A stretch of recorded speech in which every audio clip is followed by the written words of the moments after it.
No. Are you talking about before or after? Well, either case is the no, but which one are you looking at currently? There's a before reading, there is an after reading. And every reading has to be up to two decimal places, as mentioned, nearest 0.05 cubic centimeter. So, sir, the first one, is it 24.4? No, you always start from the smaller number and then go to the bigger number. You don't start from the bigger number and move on to the Um, smaller one. That's not how y- you do it. yeah, okay. It'll be then 24.16.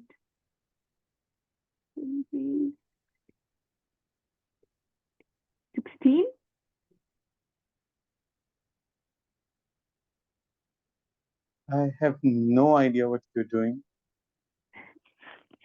Um, Is it before reading or after reading? Which one you are currently at? This is before and I'm this doing is the after. after. After. You're doing after first. All right. So you start off with 23 and then start counting these, right? You go from Yes, 23 to 24, not 24 to 23. Who reads upside down?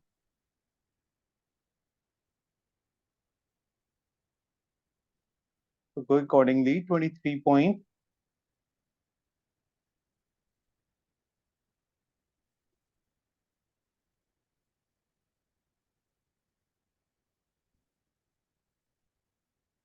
Okay, let's count 23.1, 2, 3, 4, 5, 6, 7, 8.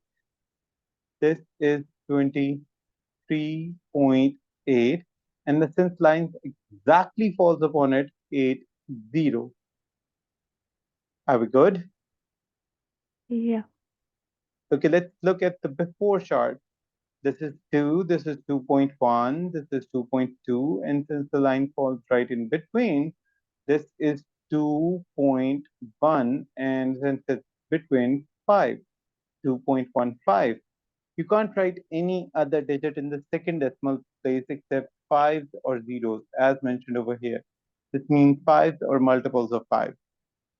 mm, So this one is 23.80. This one is 2.15.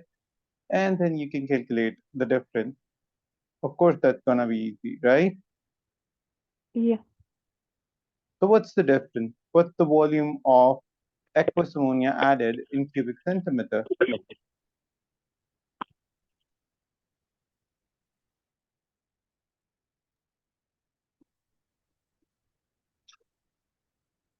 This should be easy.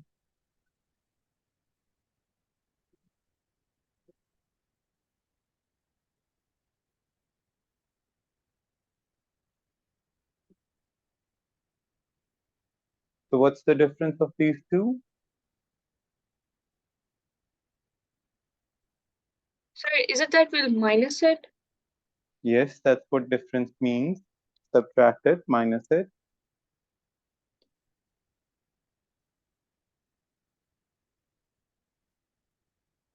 This time your voice was much clearer than before.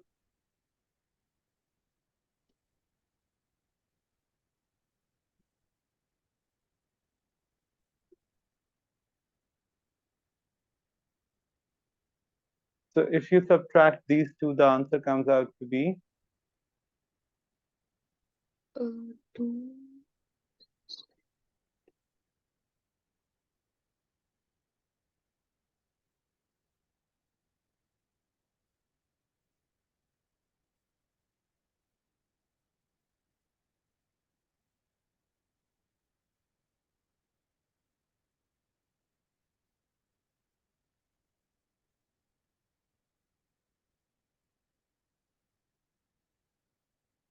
Sorry, it's 21.65.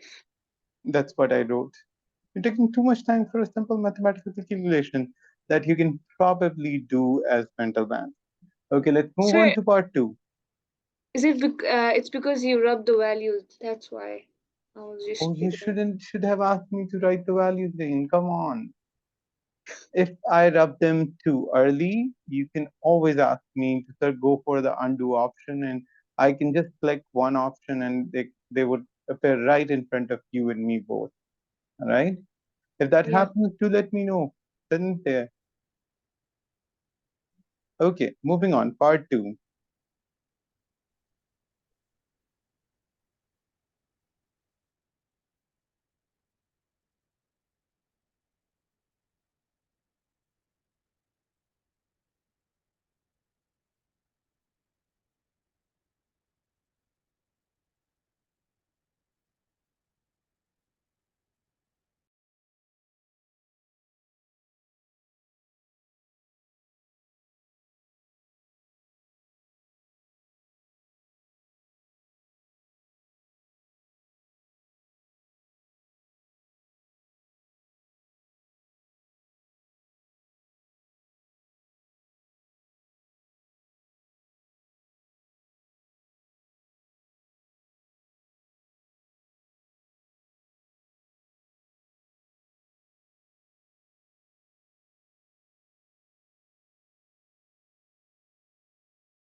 So, have you read the question?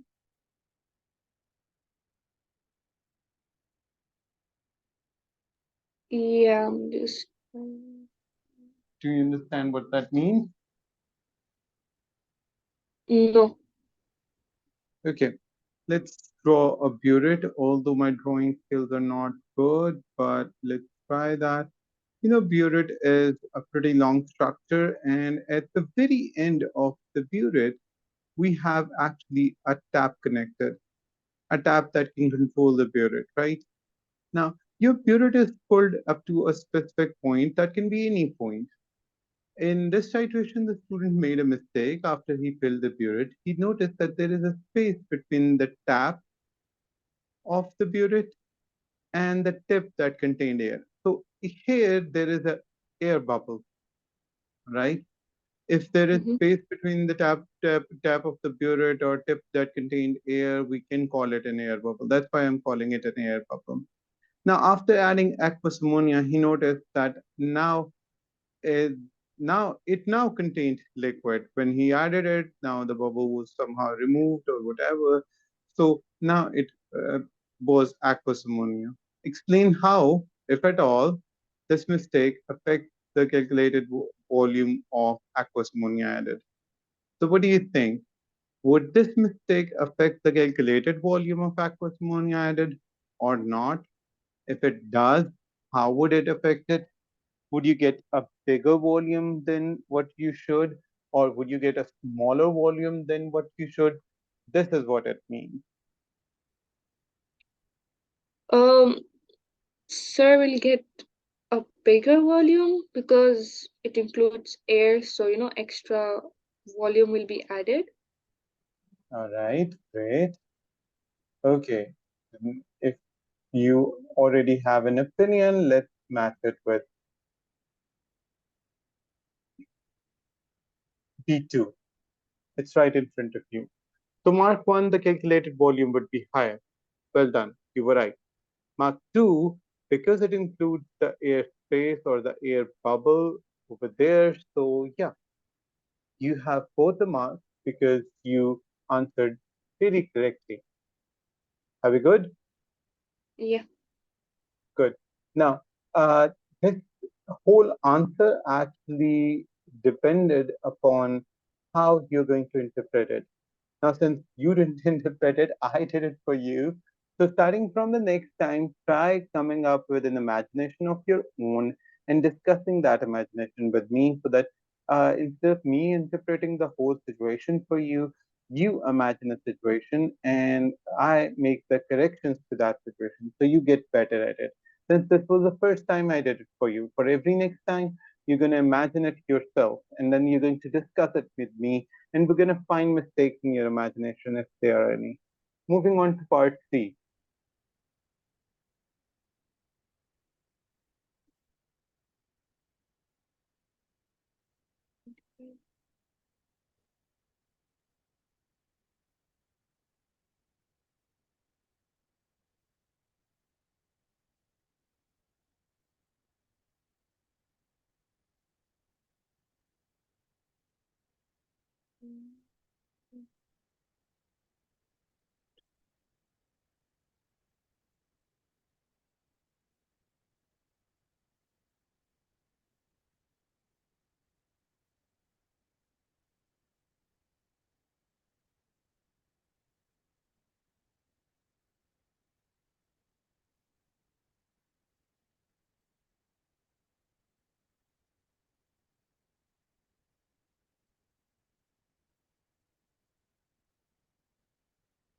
Take your time to read it through. When you're ready for part C, part 1, let me know.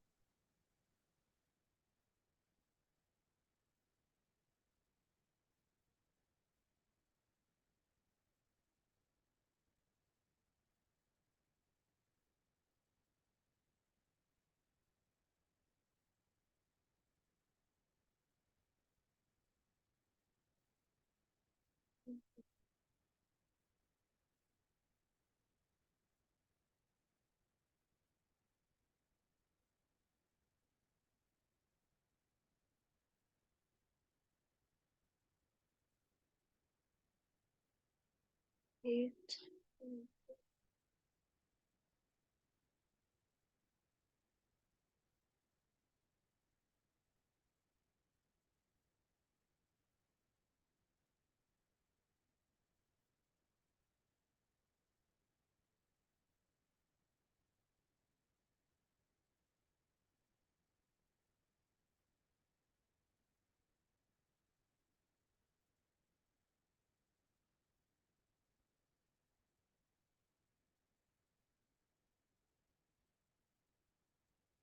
Are you ready?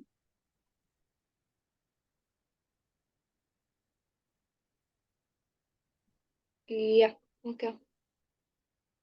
So you can annotate it or you can tell me orally. It's totally up to you. So according to you, which readings are the important readings? Sir, I think it's the first one. 27.15, yes. Which one else? It's more- it's not the second one. So you say it's the first one, and I hope you're comparing these values and not any other values. You don't Yeah. compare these values, you don't compare these, you compare these values.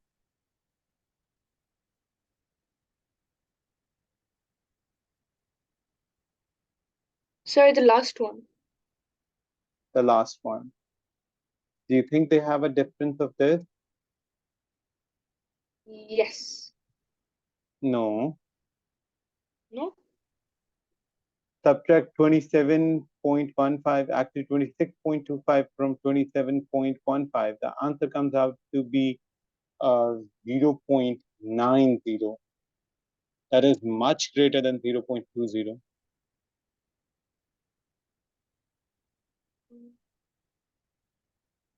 So definitely one of these is wrong. The other one might be correct. Which one of these is wrong?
Mm.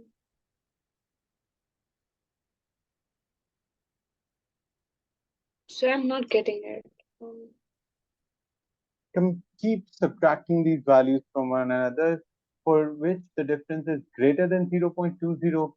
It's not the one. For which the difference is 0.20 or less than that, those two values are good. So if you subtract 27.17 and 26.45, you'll see that the difference is way too big, right? The difference would be around 0.70. Okay. If you subtract 26.45 and 26.80, you'll see that the difference again is too big, 0.35, too big. If you subtract 26.45 and then 26.25, these are the only two values in which the difference is exactly 0.20. So it's this one and this one. These ones are wrong. Do you get the point? Yeah. It's written different, so it's really easy. You need to subtract them. This should be the subtraction answer or less, as completely mentioned over here. The good part about Edexcel is that it keeps giving hints right in front of your eyes in very plain words. So you need to take up those on those hints and start working accordingly. Anywhere wherever we use the word difference, that means definitely In mathematical terms, you're subtracting two values. Okay, up next is again a mathematical step. Point number two, part C, part two. If you read it, you need to use the two concordant results that you mentioned, and you are supposed to take an average or mean volume of them. So you pointed out two of these to be correct. Can you take an average out of them? Average in mathematics is pretty simple. You add the values that you have and you divide them by the number of values you have.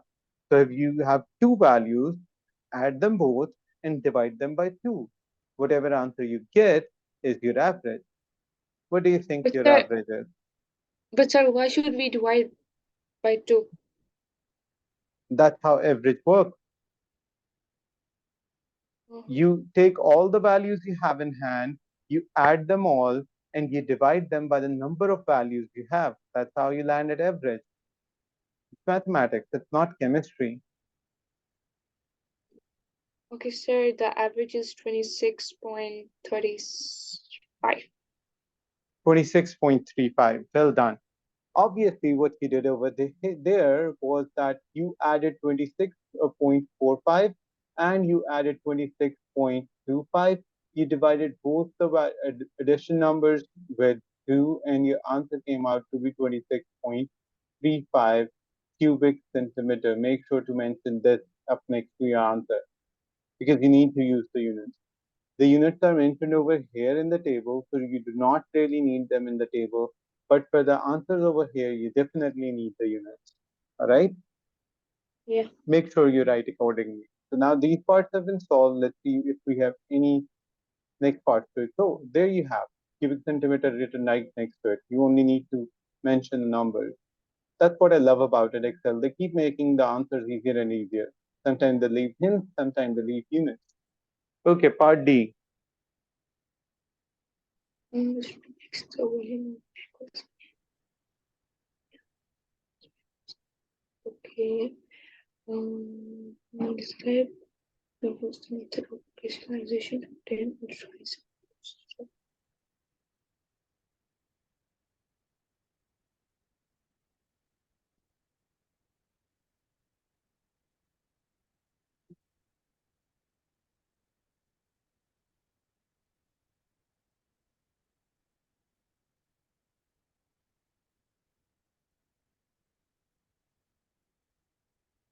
So, sir, we should only say the method, right? Yes, of course. You're supposed to describe the method that you're going to use, and it's really easy because it is mentioned exactly in the same way in the book, so there shouldn't be a problem. Though he took two different solutions, not these two, but the rest of the process is really the same. It really does not matter which solutions you took. After titration, if you want to obtain a pure dry sample of the salt, the methods given in the book are exactly the same for any two sets of salt.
Sir, first it will be like we should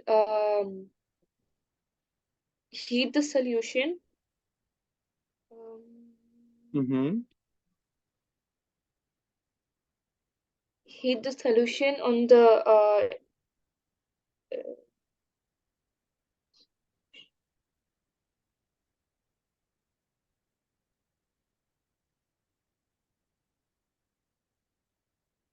like the Bunsen burner, Right. Good. and Up to then we will which heat point? till like Since I've explained this part already in a previous question, this shouldn't be difficult. to like evaporate the excess water, Uh-huh. And how would and you know that the excess water has been evaporated? we'll dip the glass rod into the solution Right. to see if crystals are formed on like the glass rod, then Perfect. If it does, what do you do next? we can remove I mean we can switch off the Bunsen burner, and then Right. we can take it. Uh, then, oh What yeah, do we do next? we should filter it.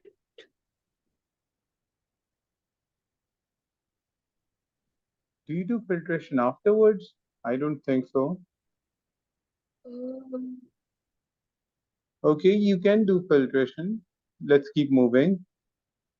Let's not get you confused with this portion. Let's say you have filtered it, the hot solution. What do you do next? uh, no, I don't. Okay, okay, okay. I think we should first let the solution to be cooled down first Good. instead of like filtrating, and then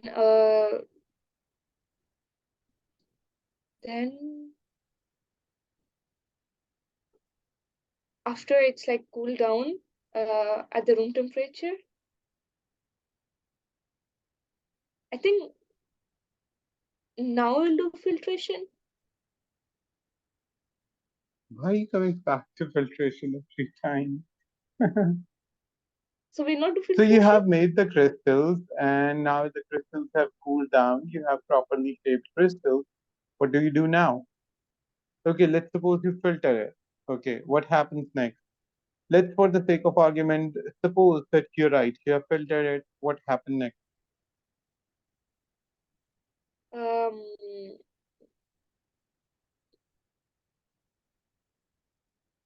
then I think the crystals we should leave it for 24 hours, right? Okay, So it can like dry. good, good. Then you dry the crystals by leaving them in a warm place. Do not mention the time duration. How would you know that these specific crystals require 24 hours to dry? What if they dry in only 2 hours or 6 hours or 8 hours? Why are you going to leave them for 24 hours? All right. So never write the time, but what you need to write is that you leave the crystals to get dried in a warm place. All Mm-hmm. right. Yeah. So let's clarify. There are 3 marks. You've used 3 steps. Your first step was to heat it until the crystals start forming, which you checked with a glass rod. Your second step was to filter them so that your crystals you get those crystals on a piece of filter paper. Your third and last step was that you left that filter paper along with that the crystals in a warm place to get dried.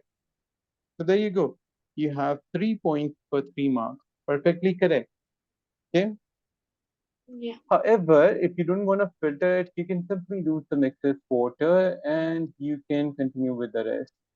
Take it, take a look, see part one, taking the columns, the ticks in the columns, the average and cubic centimeter has to be there for the mark, although it was a part of paper already. So moving on, there you go. So you heat the crystals until Excess water has been removed. You leave the solution to cool. You filter to obtain crystals, and you go for a suitable method of drying. So your answer was perfectly correct, right? And we need 4 points instead of three, which corrected. So that's heating, cooling, filtering, and then drying. All right. Yeah. I hope we're good. So getting back to the paper, let's see what question we have next. Question number 2,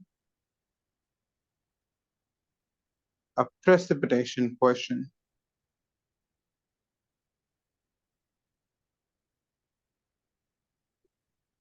Part A, part 1. Take your time to read. When you're ready to answer, let me know.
All right, I guess you should be ready to answer part 1.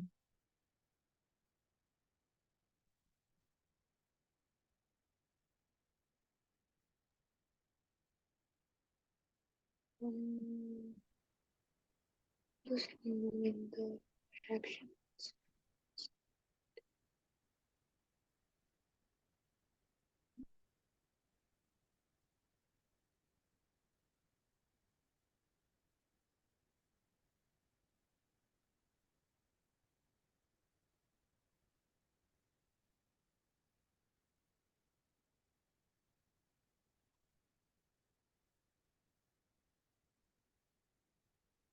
Okay, guess you are a little blank, so let me give you a hint. Obviously, there should be some observation for this experiment. We must be observing something being happening in the solution that we can see with the help of naked eye. in step two. And from that specific observation, we'll know whether the reaction in step two is complete or not.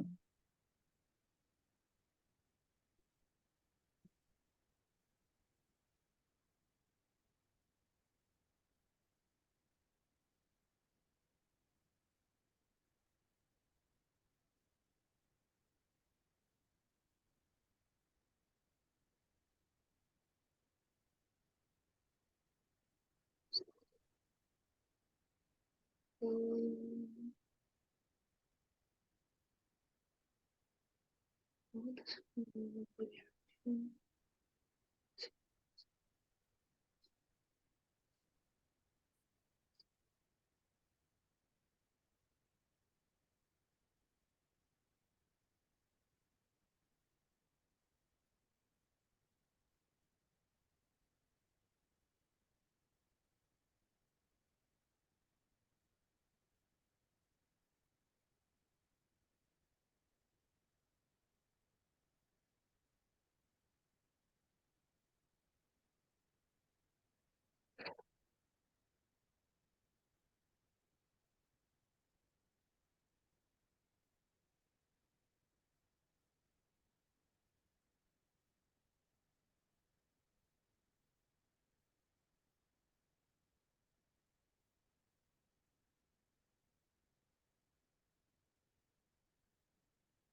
Come on. You can answer it or you can ask for help. I once said, I know the answer, but I forgot. Then take help from the book. That's fine. Open up the book, go to the formation of insoluble salts, and in the very first section or example, they have considered the steps. Go through those steps, and you'll find out how the student would know in step two whether the reaction is complete or not. Alright. You're not supposed to memorize everything at this point. So even if you want to, that's good. I don't mind. But whenever you get something, opening up the book, getting to the reference, reading it again, joggling your memory is a very good idea.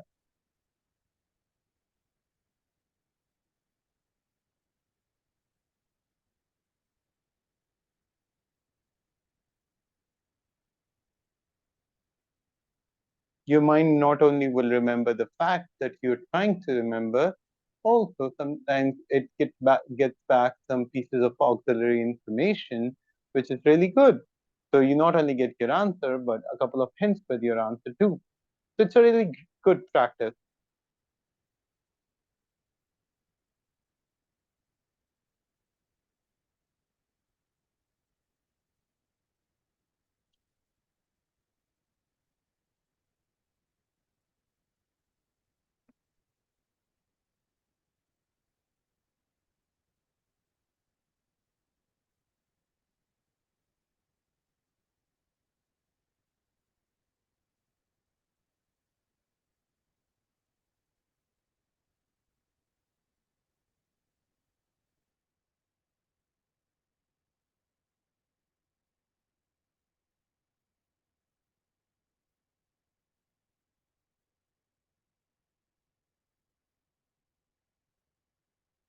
Got any idea? Okay, let's not waste too much time because this would take too much time. So I'm going to take you to the marking scheme. You're supposed to read the marking scheme. You're supposed to make some sense out of the question and explain it back to me. Remember, your question was, how will the student know when the reaction in step two is complete? And step two is adding sodium sulfate solution until the reaction is complete. Now, getting to the marking scheme. Okay, let's not read more answers. Let's stick to what we have. So 2A1. I hope you don't read more answers. Okay. So you would know when no more precipitate forms, when no more lead to sulfate forms. Precipitate is the formation of a sudden solid. You see it right there in front of your eyes. This tends to settle down at the bottom. All right. So when there is no more solid forming that tends to settle down to the bottom, you would know. That's really easy. Do you get the point? Yeah. It's how easy it is. Every time for the same question, remember, if the question is how would you know the reaction is complete and the process that you are using is precipitation, this is your exact answer. When no more precipitate forms, you know the reaction is complete. How? Because every time a precipitate forms, and it does not really matter whether the precipitate is white or it's yellow or it's red brown or it's some other different color, any solid that forms in a solution, a clear solution, you can easily see that with your naked eye. The solid tends to settle at the bottom. Usually solids are heavier than liquids, so the process is really observable. You would always know it as soon as you say it. But you weren't able to exactly answer me because you were imagining all of this as soon as you're going to perform a couple of titrations with your own hand in lab. This question and the answer to this question is going to make a complete sense to you. Right now, you're just imagining a few things. That's why it's getting difficult for you. Okay, part two. Which of the compounds using this instead of sodium sulfate?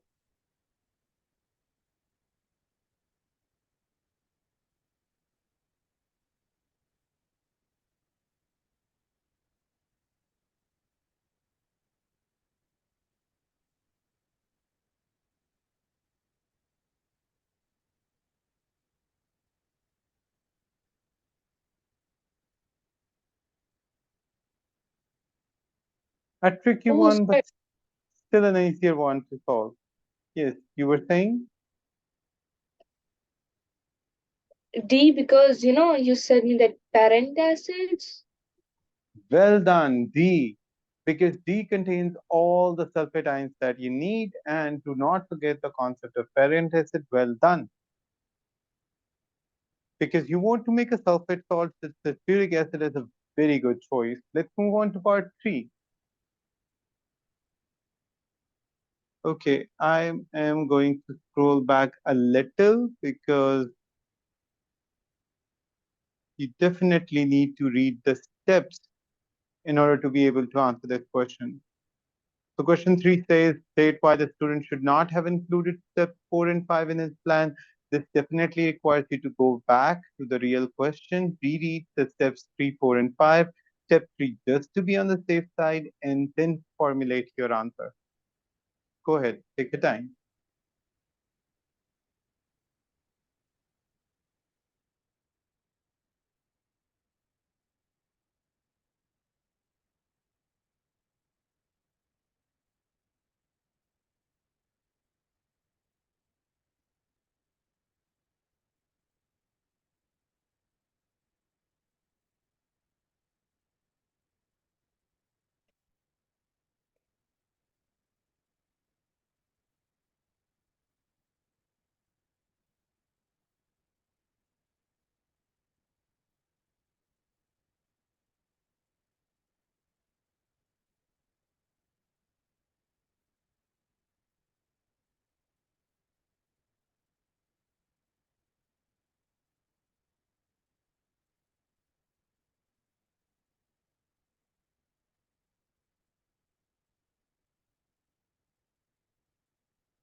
Sir, we should not include step 4 and 5 because of lead 2 sulfate um, is left like in the filter paper because they in the step 3 they have done the like filter the mixture. Well done. Lead 2 sulfate is a solid, it's a precipitate. Precipitates actually stays on top of the filter paper, which we did in step 3. So there is no need to further work on the filtrate in step 4 and in step 5. Okay. So if there is no need to do this step 4 and step 5, What do you suggest he should do in step 4 and 5? Now, there are obviously two more steps in the book that you can suggest us over here. So go ahead.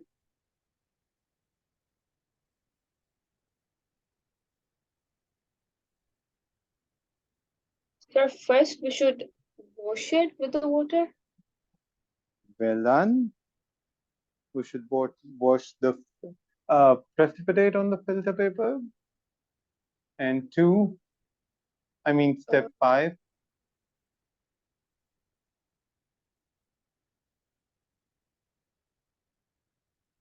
there is another step in the book right after washing. we should leave it in the. We should leave to dry. We should leave it to Right, dry we in need to the dry water. it and we leave it in a warm place to dry it. Leave in a warm place. रट्टा मारने का, ठीक है ना? So you leave it in a warm place to dry it. That should be your step 5. Well done. Very good. Okay, moving on. Part 5.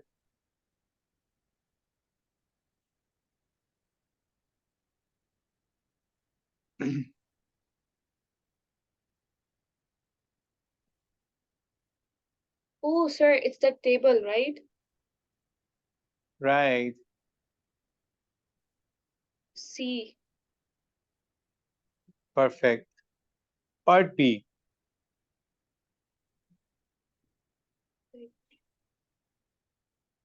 Oh, that is a more calculation. You can't really solve that. Since you haven't studied the chapter, so not going to ask any questions from calculations chapter. Okay. Moving on to question number 3.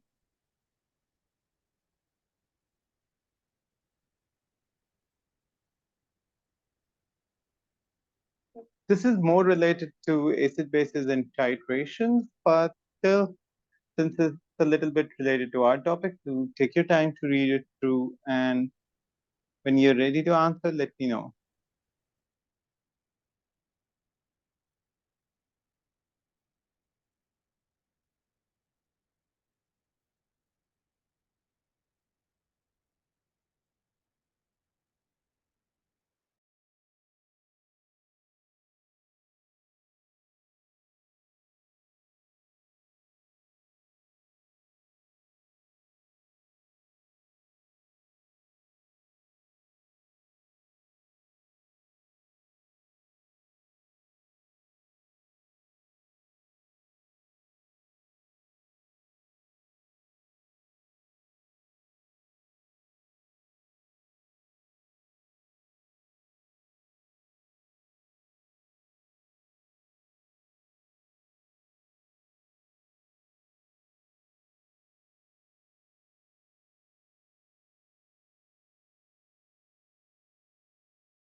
Sir, can you scroll down? Sure. I think even if you don't see the pH scale, that would be fine. And Yeah. there you go. That's the end of your question.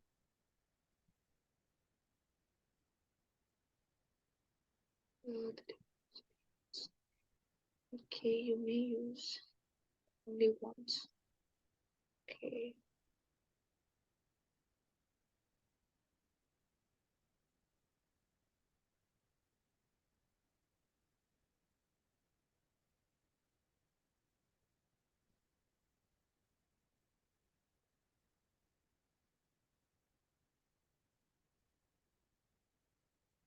Remember, you may use each letter only once. Yeah. And since there are 5 letters in 5 rows, I think it's easy. The D has already been used, so your options are in between A, B, C, and E.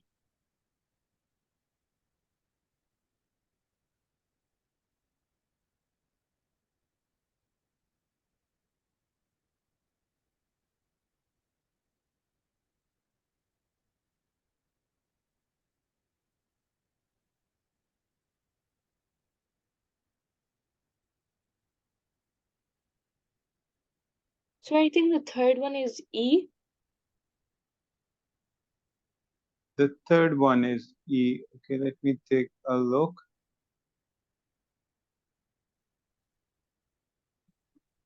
From 7 to 11.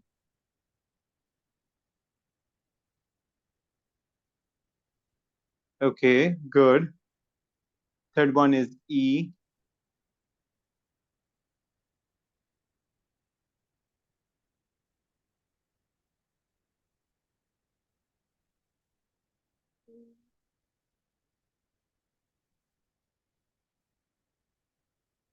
Sorry, I actually need to close this so that I can easily use the one I require.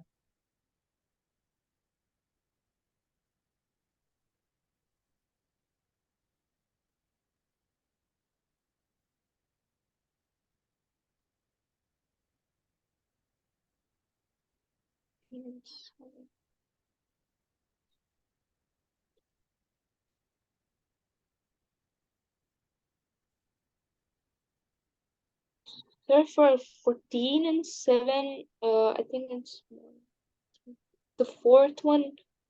Is it C? Sodium hydroxide solution in neutralized. Good. So you say that we have E over here and we have C over here. What about the rest? You're still solve A and B.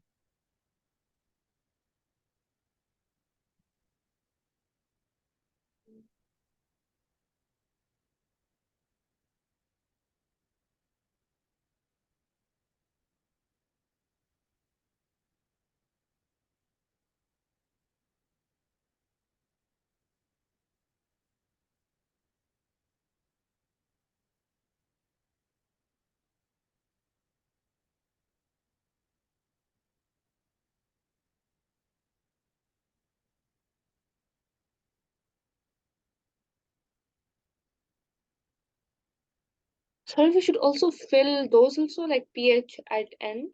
Yes, you're supposed to uh, give predict a pH at the end of the reaction. One of which is carbon dioxide getting dissolved in pure water, that is B, and one of which is sodium chloride or common table salt is being dissolved in water, which is A. Let's assume that we write this one as A and this one as B, because since both start with 7, so it really does not matter.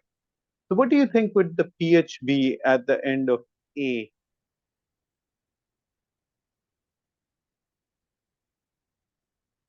Sodium chloride, common salt, sodium water. It will be neutral, so it will be 7. Well done. 77. Good. What about the pH at end at B?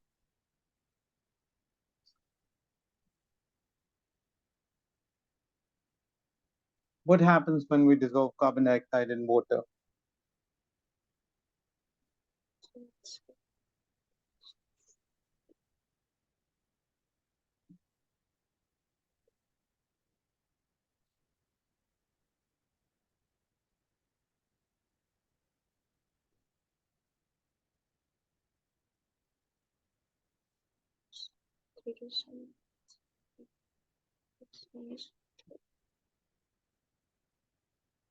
It's actually the start of acid, bases, and titrations chapter, where we study the acid.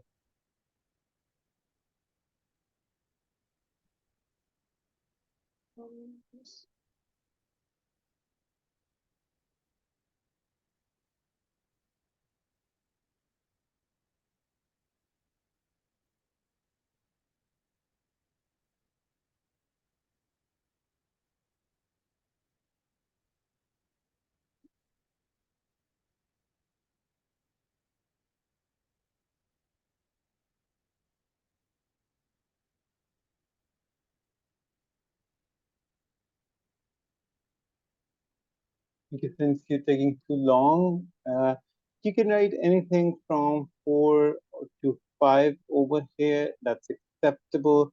That's because when carbon dioxide gas is dissolved in water, it forms an acid which is commonly known as carbonic acid, the formula for which is H2CO3. And this carbonic acid is actually the tinging acid that we feel whenever we take soft drinks, Pepsi, Coke, Sprite, 7-Up, name the carbonated water, and you know what tinging flavor you get as soon as you take it in a chilled form.